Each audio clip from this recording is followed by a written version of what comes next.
حقیقت یہ ہے کہ روزانہ درجنوں لوگ اس وبا کے ہاتھوں لقمہ اجل بن رہے ہیں، لیکن میڈیا میں صرف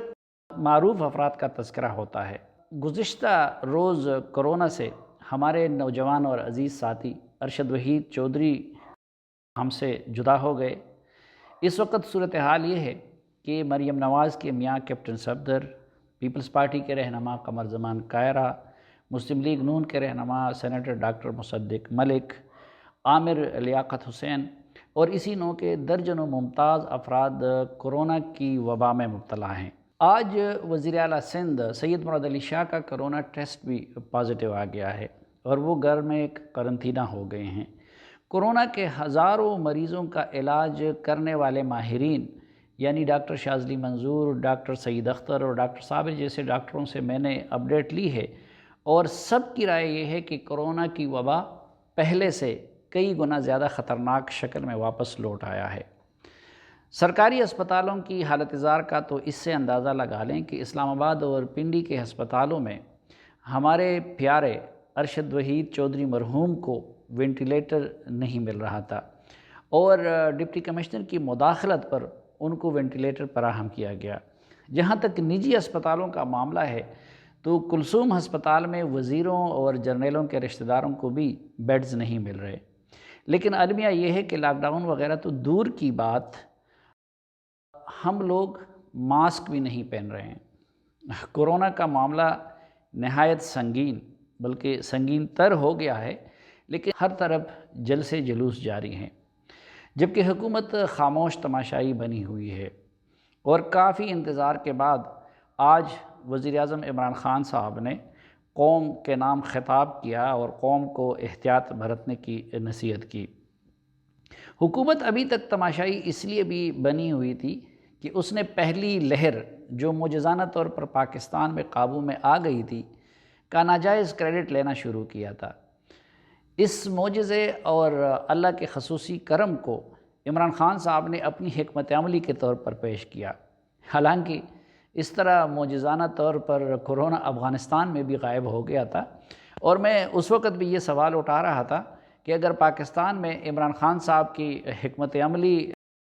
سے یہ معاملہ دفع ہو گیا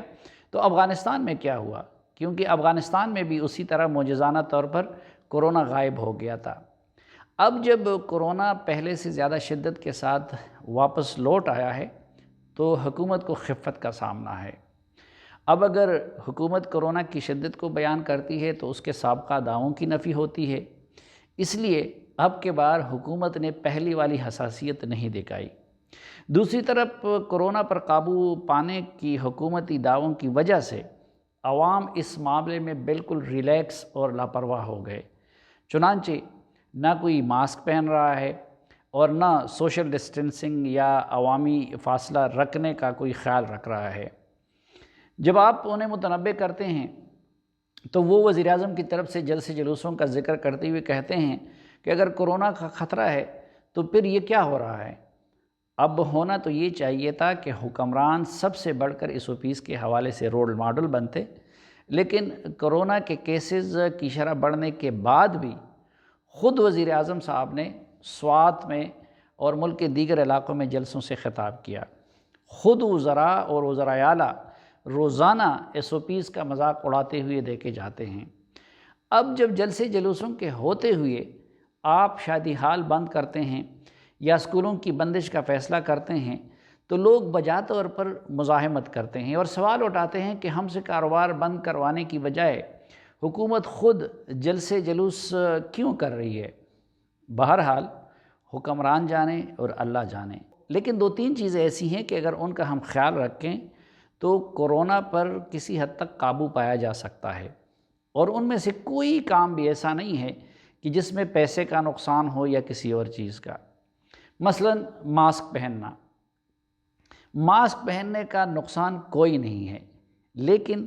صرف کورونا سے نہیں بلکہ دیگر کئی بیماریوں سے بھی یہ آپ کو بچا سکتا ہے۔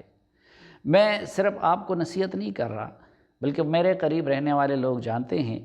کہ جب سے یہ وبا آئی ہے میں کسی لمحے بھی پبلک مقام پر ماسک کے بغیر نہیں گیا ہوں۔ اسی طرح بار بار ہاتھ دھونا یا سینیٹائزر لگانا، اب یہ ہمارے دین کا بھی حکم ہے، اور بار بار دھونے سے فائدہ تو ہوتا ہے لیکن نقصان کوئی نہیں ہوتا، خصوصاً اس وقت جب آپ نے کسی سے ہاتھ ملایا ہو یا کسی ایسی جگہ کو ٹچ کیا ہو کہ جہاں وائرس کی موجودگی کا خطرہ ہو۔